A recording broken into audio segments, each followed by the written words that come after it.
Oh yeah. Hope is well. The paranoia is getting at me a bit today. And it's a really strange situation because, and I won't spend too long on this, but it's a really strange situation because the paranoia isn't paranoia the way I define it. Because I've got paranoid schizophrenia, it's my responsibility to understand my condition and manage it as best as I can. With the paranoia element, I've got an idea in mind of how to approach it. And I'm struggling with an element of it that I'd say is bordering on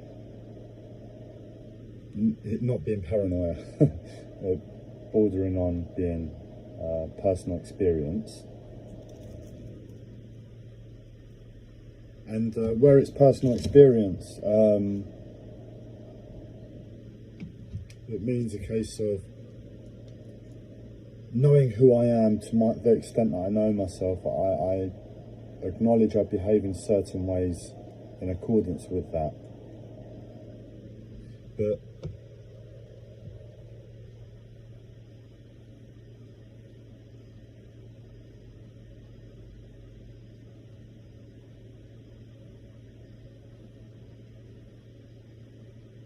sorry, my mind has just gone blank. I think it's a lack of sleep, but now I'll continue. Essentially, with regards to paranoia, the way I normally deal with it,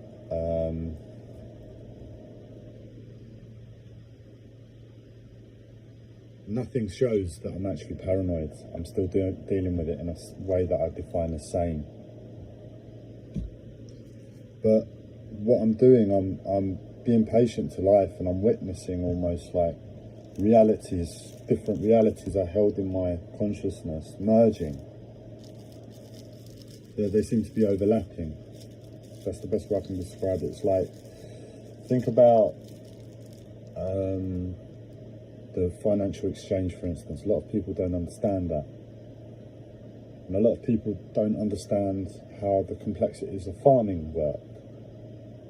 But they both are very, very interlinked, farming and the financial exchange. And it's as if an individual has gone off and understood elements of the financial exchange and has gone off and understood elements of farming and hasn't been able to see the overlap. But being present with each reality just as time progresses, there's a point in time in the future where those two realities are inevitable to merge. The more you begin to understand about each reality, there's a point in time that they're destined to meet in one way or another. And where they meet, that understanding of the relationship between the two will grow. And I'm glad I'm taking this tone, explaining this way, because this is me describing my mental health in terms of a spiritual viewpoint, so to speak. Because I'm using elements of time, for instance, and future and past, which is where I enjoy spending my time thinking when I'm thinking about spiritual ideas. Time is a very strong, not even hobbies, it's just a natural approach to life by myself. And using time in constraints to life. And like with my mental health, well, the way I see the world is a bit shattered. That's schizophrenia, a shattered personality. But I don't mind that because I have a spiritual approach to life and the world first. And because it's all ego-based and non-ego-based, that presents the perfect breeding ground for schizophrenia to breed. But because I'm coming at it from the perspective of spirituality and releasing the ego and reflection and self-improvement, the schizophrenia part isn't really a problem to my waking knowledge, as much as if I analysed it enough, it'd be a problem, I'm sure, in some elements.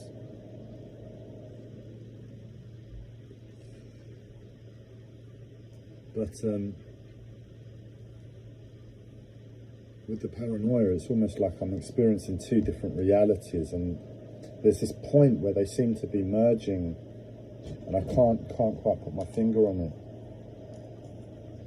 but I can feel it. I feel that as an experience of what's going on. And it could just be a feeling to the situation, because I can't observe it. It could be bringing up feelings of other past events, bringing up past traumas, bringing up this, bringing up that. But no, that's what it's like in the first instance. I'm experiencing two different realities, almost like a pizza of consciousness with different toppings. And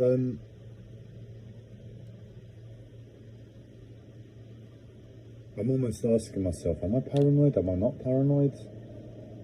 And the logic of thinking is that in my decision making, nothing has changed. In my decision making upon what's appropriate to act upon in this world, given the stresses we all experience and the near impossibility of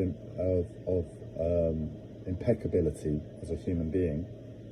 In other words, we're all going to be impeccable somewhere. And forgiving ourselves there in that place.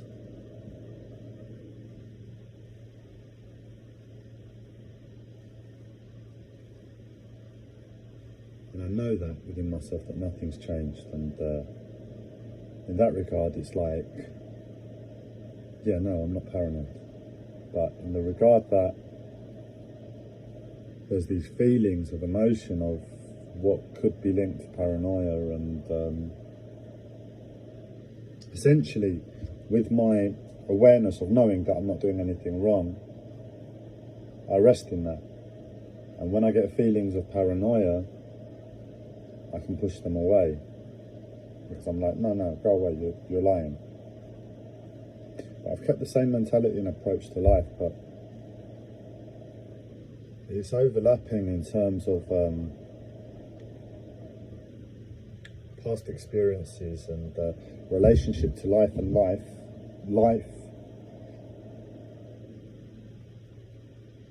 and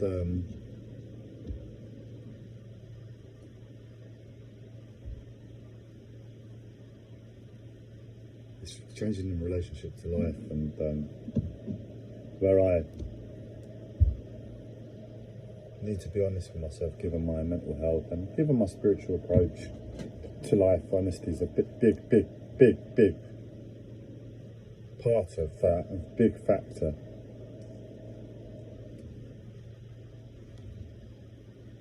Sorry, I've got the noisiest fan in the world here, but I'm going to put it on because it's just going to calm my anxiety that I've got going on with me at the moment. I'll keep adjusting it to be as quiet as possible.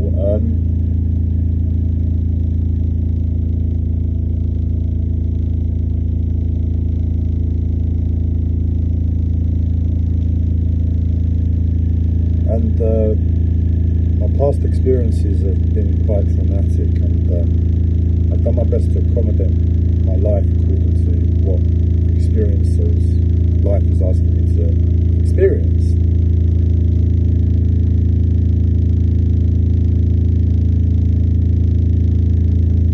And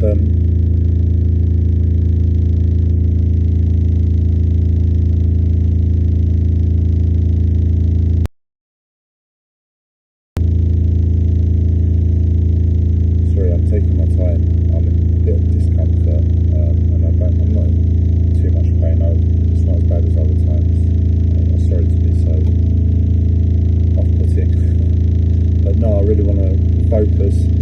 once I get started on the spiritual subject matter, I'm hoping to distract myself with focus and get my brain into gear, which it hasn't been doing for a few weeks.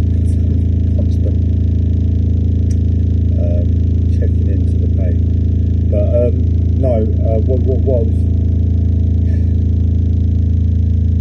what I was getting at is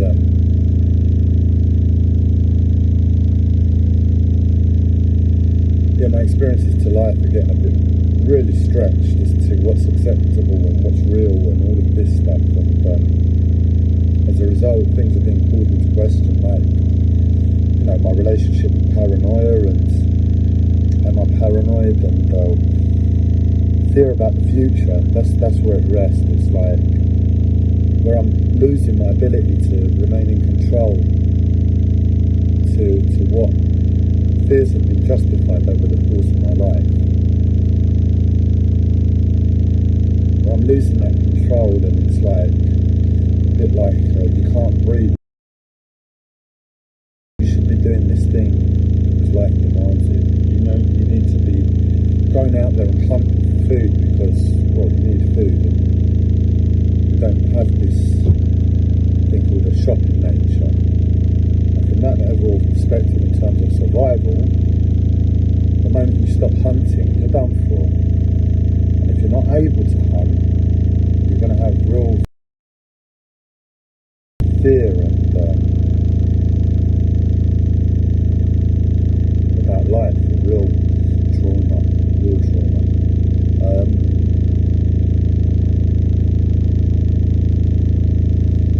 And as I'm losing that ability to remain in control with certain things because life is getting weird and I'm becoming a bit weaker, and finding that new medium each time to know I'm in a weaker place than where I was before, to what life demanded of me. It's scary. It's like you're constantly exposed to the elements in terms of what could take place.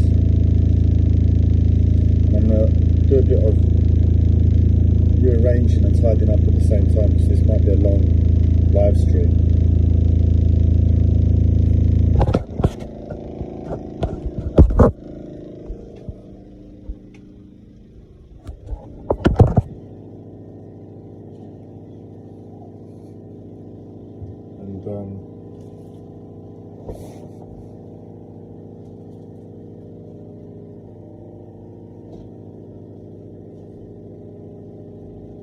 Life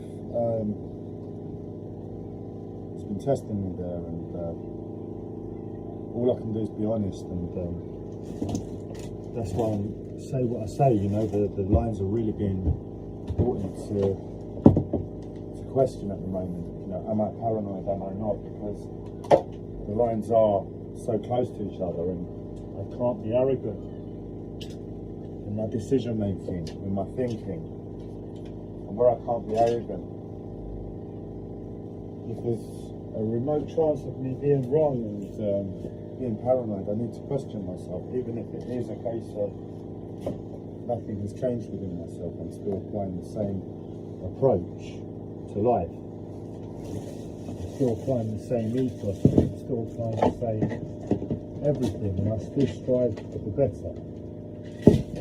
I still strive for non-harm, I still strive for all of these things, and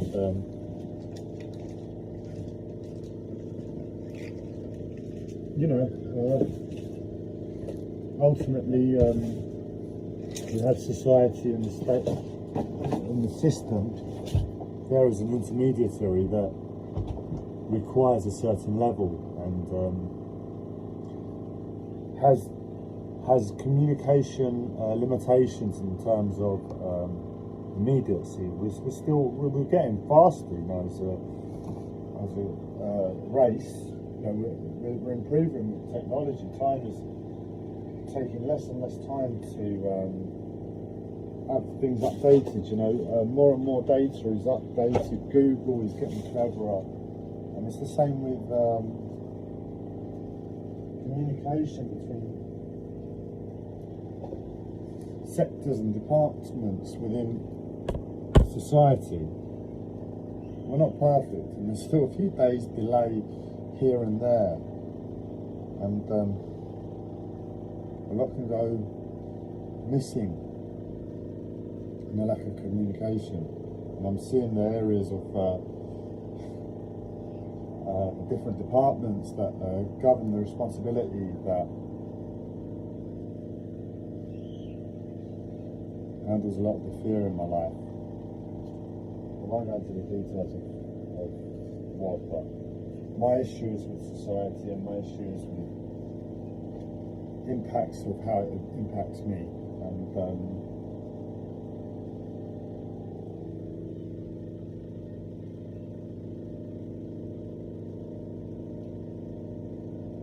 I'm aware through my mental health that if I don't keep on top of things, they can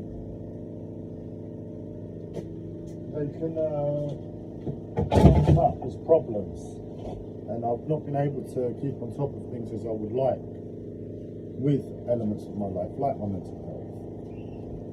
So I'm constantly thinking, is there going to be a problem created? Am I going to experience any problems here? And it's this sort of stuff that I'm like questioning, how much am I paranoid, how much is it justified, blah blah blah. But that's the paranoia, that's where I'm at. I thought I'd just share. But what I really want to do is talk about something spiritual now. Something nice, something... even spirituality is intense at the moment, but it is what it is. I think because I'm connecting, I'm becoming more awake, so I'm becoming more in tune with the trauma that's kept me down. I'm becoming more in tune with life and what's required, and all the stresses and considerations, all the different aspects of what it means to be human. And really trying to find balance slowly again.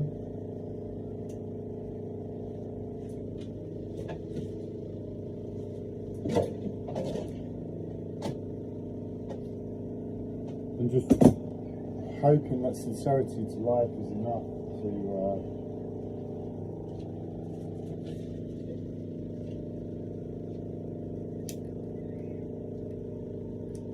ultimately be the real reason where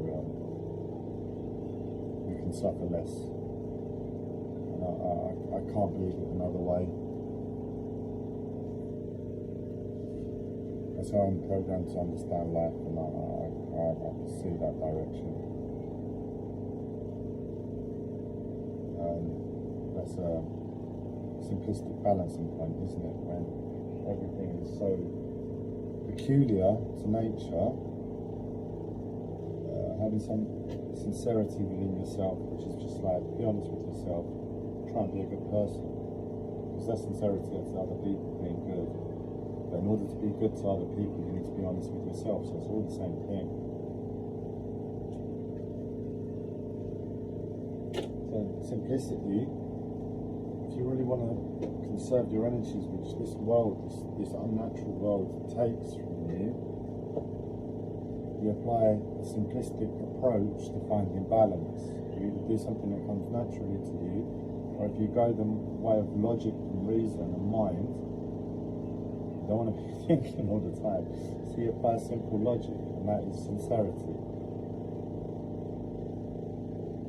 You don't want to be dancing about all the time, unless you like dancing. But for me, this is my approach, something simplistic, something simple, something that I focus in that direction on. I don't concern myself because I've a fried nervous system to constantly think and dance around things like this. And that's my approach, just being sincere. To find balance, obviously. And you're always moving in the right direction. And it should never really be a problem. Or if there is, things should always get better. It should always improve, really. But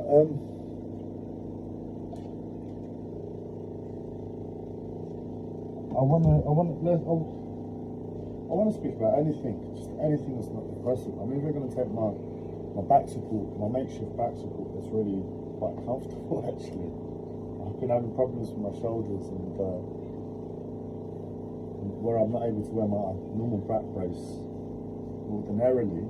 It's really comfortable, the normal one, but I think with the pain in my body, it's just I've got to take a break from it. That's what's happened. And this one's a good alternative to mix it up a bit with health.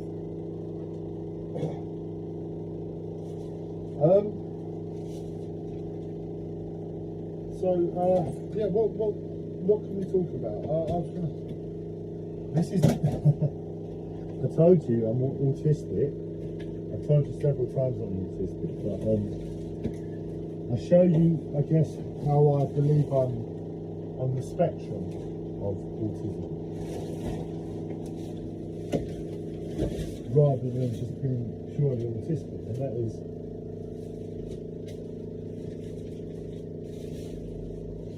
From my understanding, a normal person who experiences autism ordinarily, we get stuck. You know, we find a problem and we get stuck at that problem, and that sort of confines us, and then it becomes autism. When you're on the autistic spectrum, I think it's more like you're more able to manage certain things, and you're able to get stuck past certain blockages where we just freeze.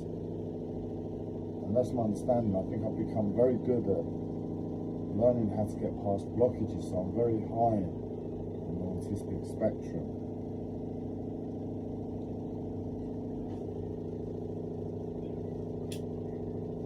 For instance, just now it was like, well, what can we talk about? And I'm in the middle of just packing up my stuff for the move when I'm moving home. And I'm literally packing up one of the therapy devices I'm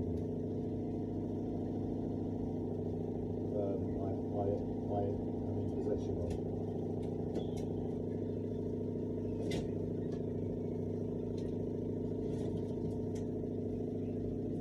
Do you know, I'm not going to talk about this because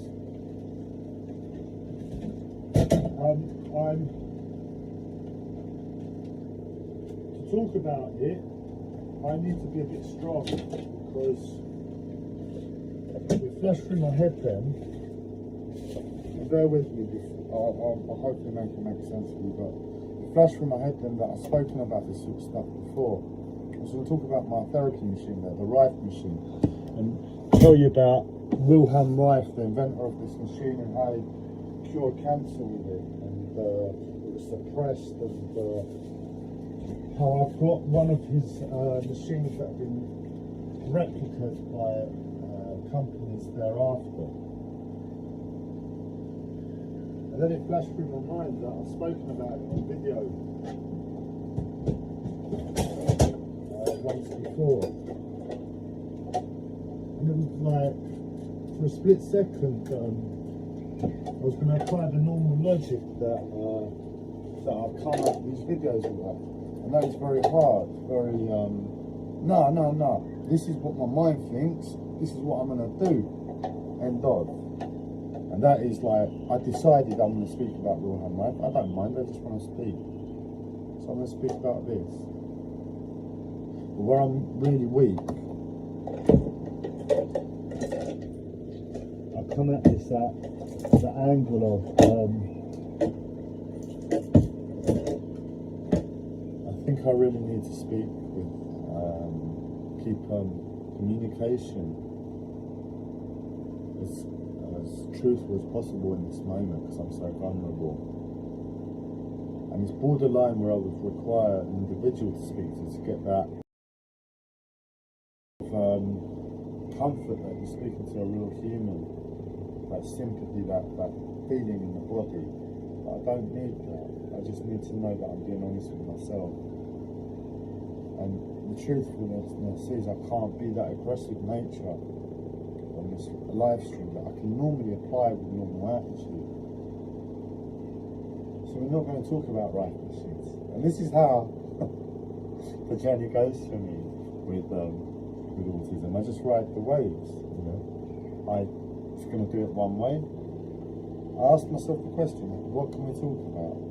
I don't know how to decide what to talk about. I'm never going to know. Oh, what am I doing? Moving the Wilhelm rifle machine. All right, let's talk about that. Not a big deal. Just the first thing, anything that works. That's the sort of attitude. And it found me an option to speak about something initially, and then I went to speak about it, and I thought, in honesty, I can't. In honesty, I really need to speak about something else. So I'm just going to speak, and I've been thinking about consciousness a lot, and how it's polarised and reflective, and how that's possibly shaped the course of human history.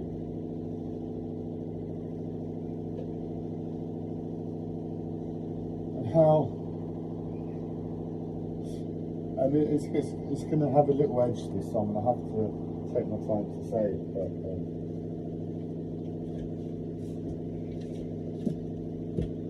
how I sussed out the white man's problem.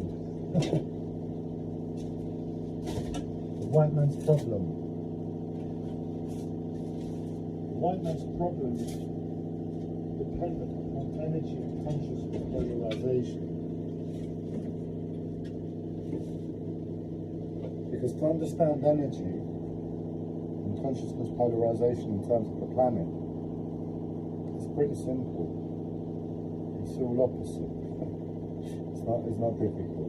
Well, it's not all opposites actually, but on the whole, that's the attitude to take, perspective to take. So, white man's got a problem. You look at the opposite side of the world. And the opposite side of the world is Australia. And who's the rightful owners of Australia? But the Aboriginals. And the Aboriginals wear white limeash. That's the colour they wear. It's almost reflective of like they're inside us as a race.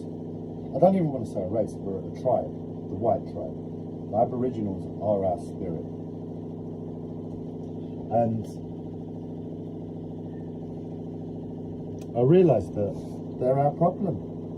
The Aboriginal man, and that's how I reference tribes and in terms of spirituality, man, white man, red man, yellow man, brown man, black man.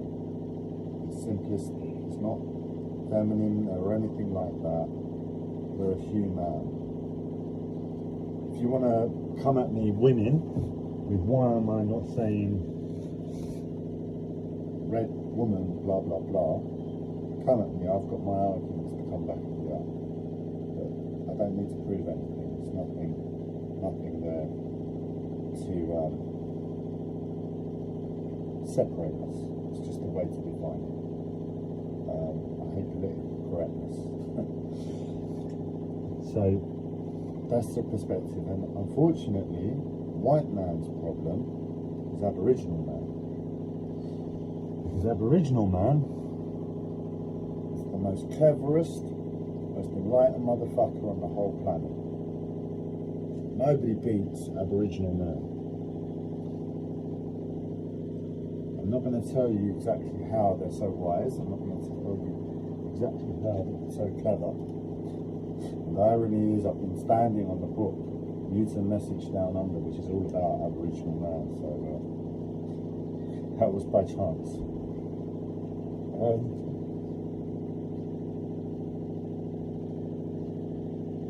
Aboriginal man is white man's problem.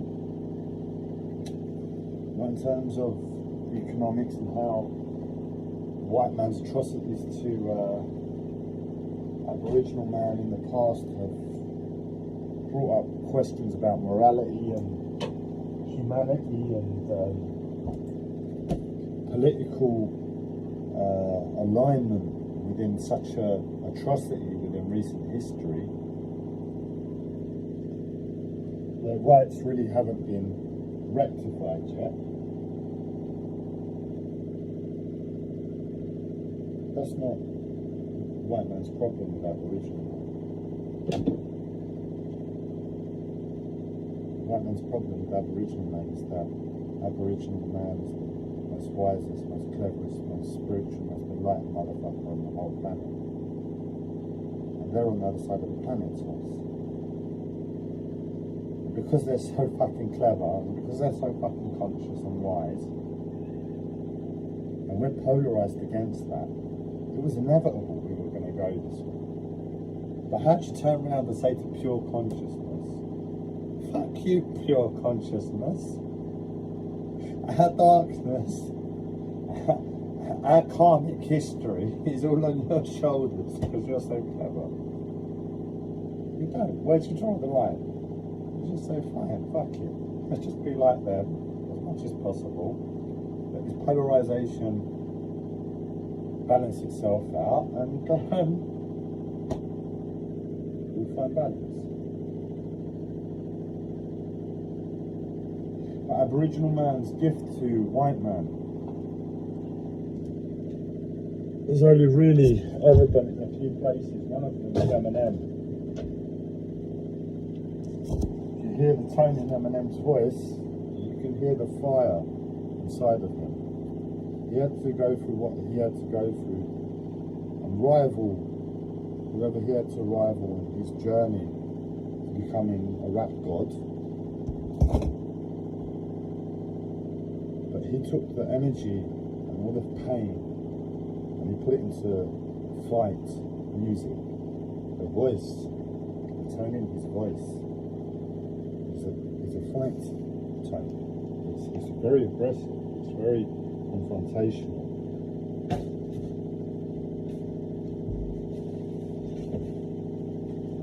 Very scary if you're not accustomed to hear that tone. It's also very controlled. God knows what someone, through the brief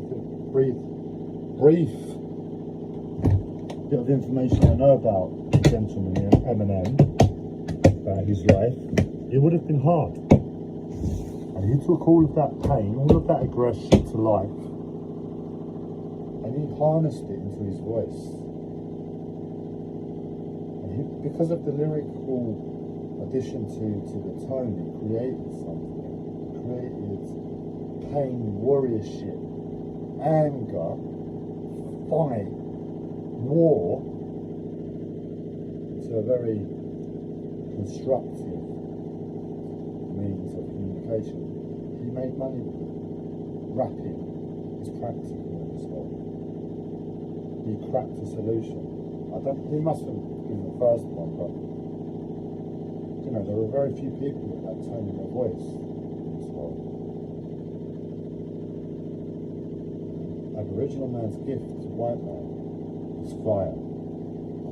And Eminem has fire in his voice.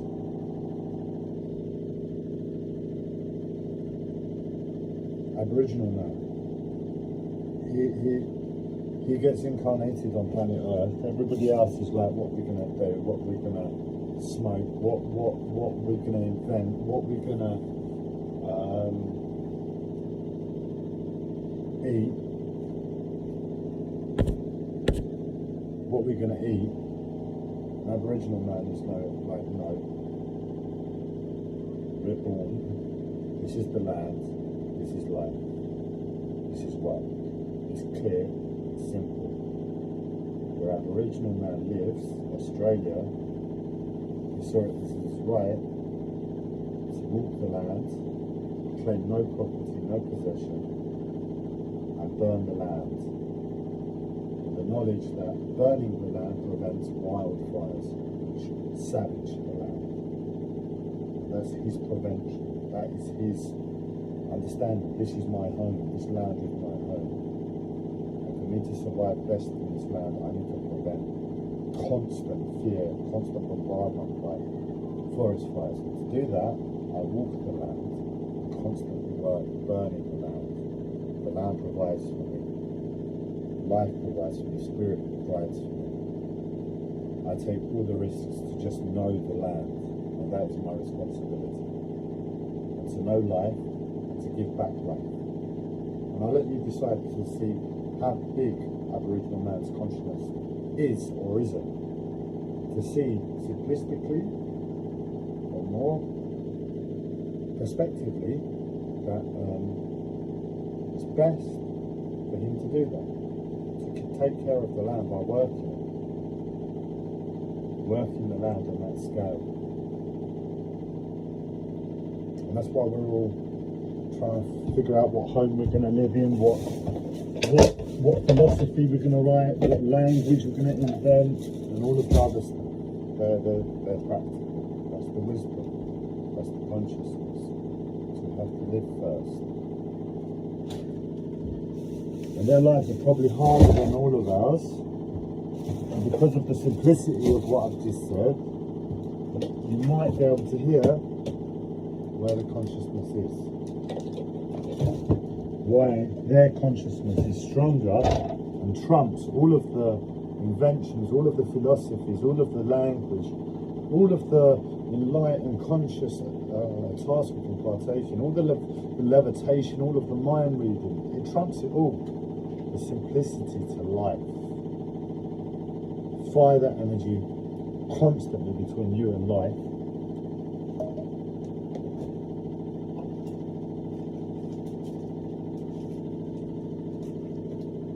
And you'd win. You win. It might be hard, it might look shit, you might not wear the best clothes, you might not get a 3-course meal every day, all day, but you win. In terms of pure consciousness, pure wisdom, pure fucking smartness. And where they win, I guess we've lost, or at least we're yeah, we've lost as a tribe. We've let ourselves down. But it's time to say, look, this is what's happened.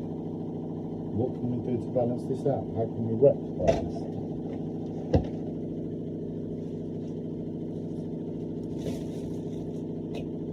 And that's what's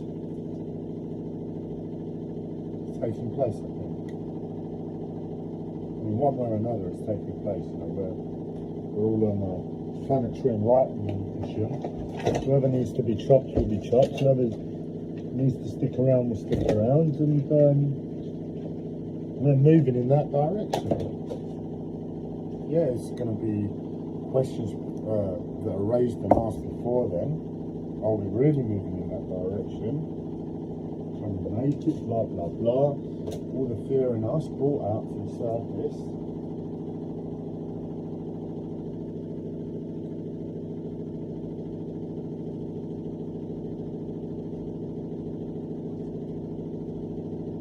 That's where we're heading, like it or not.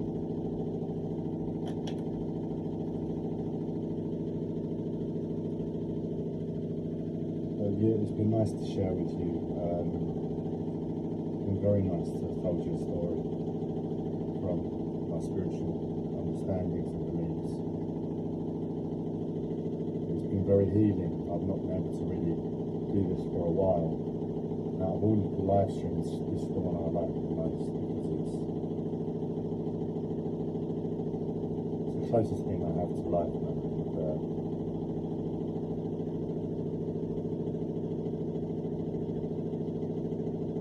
Sharing stories, I guess, is something, as long as we cling to language, is innocent, natural, and of nature. So I shouldn't feel any shame about it, and it's just an idea of what I've said.